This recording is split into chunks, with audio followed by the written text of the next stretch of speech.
2006 Honda Ridgeline timing belt replacement. So, as we mentioned, the 2006 Honda Ridgeline is this week's victim. Timing belt replacement was going on with this. What was going on with this Honda?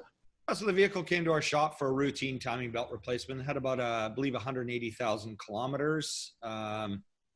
What's a mileage conversion on that? I don't know, maybe 120,000 miles or 110,000 miles, something like that. The vehicle is due for its timing belt replacement. Never been done before. It's a 2006, so actually about 12, 13-year-old vehicle. So definitely had a good use in the timing belt, and we replaced it. So what's involved in replacing the timing belt on this vehicle? Well, it's actually it's a pretty decent timing belt service as far as those go. You know, it is a transverse mounted V6 like all Honda type engines are. They sit sideways in the engine compartment, which can be annoying, but actually this one's nicely built and readily accessible. I mean to get to the timing belt cover, there's a few accessory items that need to be removed, like the power steering pump and the accessory belt, and then after that it covers off, and the timing belt's right in there to be replaced. Besides the belt, what other parts do you replace on this 3.5 liter V6? Yeah, that's a great question. So, often when you look at a maintenance schedule, it says replace timing belt. It doesn't tell you about all the other things. Well, actually, on Honda, it does say inspect water pump. So they're a little further ahead of the game. But we like to do a thorough service on these. I mean, as I said, this car is 13 years old. It's got 180,000 kilometers. There's other items that are going to be worn out or soon to wear out on the vehicle if they're not replaced. So doing a thorough timing belt job is really critical. You know, back in the olden days when timing belts would last only maybe 70 or 90,000 kilometers, sometimes you get away with things like the tensioners, leaving them because they'll probably wear out by the second belt. But nowadays they last so long, everything tends to wear out. So let's just look at some pictures. So there's our, this is not our Ridgeline, but this is a 2006 Honda Ridgeline, I like to call it a sort of pickup truck. There's a view of the timing belt area. This is with the original belt on, so this is with the covers removed. The power steering pump normally sits right in this area. It's been removed as well. And you can see here's the belt.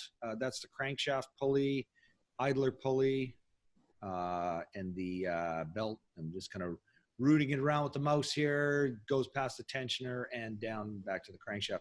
This is the water pump located in here.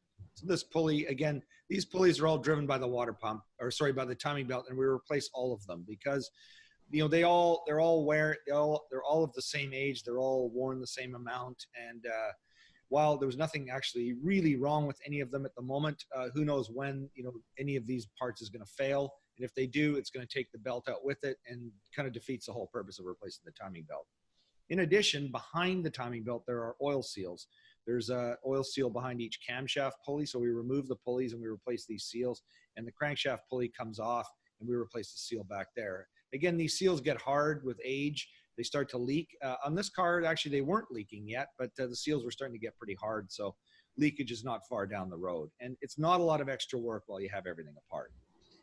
And let's just look at a couple other pictures. So there is another view of the timing belt looking straight down. Again, you can see the water pump. These marks my technician put on just to reference marks so you can see where the pulleys line up. Lining up a timing belt is very critical. If any of these is one tooth off, the engine will not run properly. And if it's way off, the pistons and valves can collide and destroy your engine. So, of course, you got to do it properly. It's critical.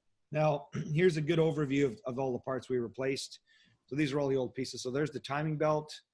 This is the tensioner pulley assembly. And this is the hydraulic tensioner. This piece actually forces the belt and keeps it tight. And it's oil filled, so it keeps it at a constant tension. It used to be in the olden days. Well, I don't know how far back the olden days are, but I just go before they had this technology is what I consider the olden days. The timing belt, you'd adjust it with to a certain tension and you'd leave it. But what would happen is by the time, maybe 50,000 to 60,000 miles, 100,000 Ks, near the end of the belt's life, the belt would have stretched a little bit, and there's often a lot of play. So this tensioner completely eliminates that. So you never get excessive play in the belt throughout the whole life, unless this part fails, and they do, and that can cause some issues in and of itself. There's the water pump, and these are the oil seals, the camshafts, 2 camshaft seals, and the crankshaft seal. So there's a full overview of all the parts we replaced. So what's the replacement interval on this Ridgeline? So Honda uses the they have the indicator maintenance light on the dash, and the light will come on saying it needs an A or a B service, and they have a bunch of numbers. So they only give a specific mileage interval under a very extreme use condition, which I'll talk about in a sec. But if you're warning it with a number 4 comes on, like an A or a B4, that's when the timing belt needs to be replaced, along with they recommend spark plugs and a valve adjustment. So what that actual mileage interval is, I don't really know. And to be honest, I'm not sure if that was actually on this vehicle or not. The owner of this vehicle does a lot of his own service, but he wanted us to do the timing belt for him. So I will say that at 180,000 kilometers, I did look at the belt pretty closely, and it actually looks to be in good shape. So I don't like to ever recommend to people, and please don't take this as a recommendation, oh, you can go a lot longer. The answer is yes, this could have lasted longer, but we would have never known had we taken it apart. It could have been on the verge of breaking, and it is 13 years old, so it is rubber. But generally, as I said, visually and physically, it seemed to be in pretty good shape. You know, that being said, we did have a Jeep Liberty diesel a few weeks back. The owner had not changed the timing belt, hit about 200 Ks. The belt skipped teeth, destroyed the engine, and you know, the amount of money that cost to fix is just, it's not worth it. So had he replaced it a little sooner, it would have been good. So you never know how long your timing belt's going to last. It's best to replace it. And if that warning comes on the dash, do it. Now, I'm just looking away at my screen here because there is one other thing Honda recommends for replacing the belt. And that is, there is a time interval. If the vehicle is regularly driven at temperatures over 100 degrees Fahrenheit, 110 degrees Fahrenheit, or under minus 20 degrees Fahrenheit, or towing a trailer. So those are pretty specific conditions. I don't know where if you live in the Mojave Desert or something, or Northern Canada, and you drive it a lot, then they recommend replacing the timing belt every 100,000 kilometers or 60,000 miles. So just so you know, that's the other interval. You know, if you're cautious with your maintenance, I'd say, you know, 180 Ks, this is a good amount of time to change it. It's best to change things before they look worn and broken. That way you just keep on driving and, you know, it's done, and you have peace of mind. You get another 10 years out of the vehicle. So, well, exactly. That's right. But if it breaks, you know, then why be cheap? You know, this has already lasted a long time, and comparative to what timing belts used to be, this is double the length of what timing belts used to last, you know, a decade or two earlier. So the technology's really come along. I was just going to ask that. Yeah. Yeah. Not as common of a job these days. How come? Well, a lot of engines don't have timing belts anymore, and the ones that do, the intervals tend to be pretty long. You know, like in this Honda, like they're 160 to 200,000 kilometers, you know, in length, which is a lot. It's a lot of driving time.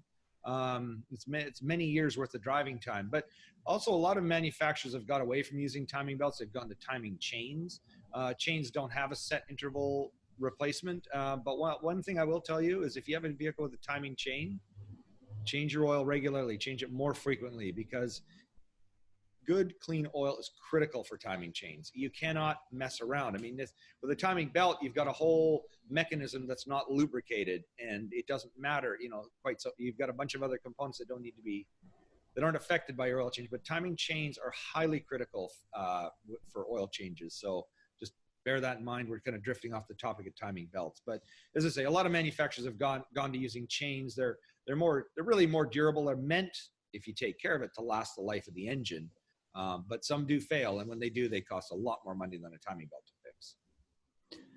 So how are Honda Ridgelines, I don't even know if they make these anymore, for reliability?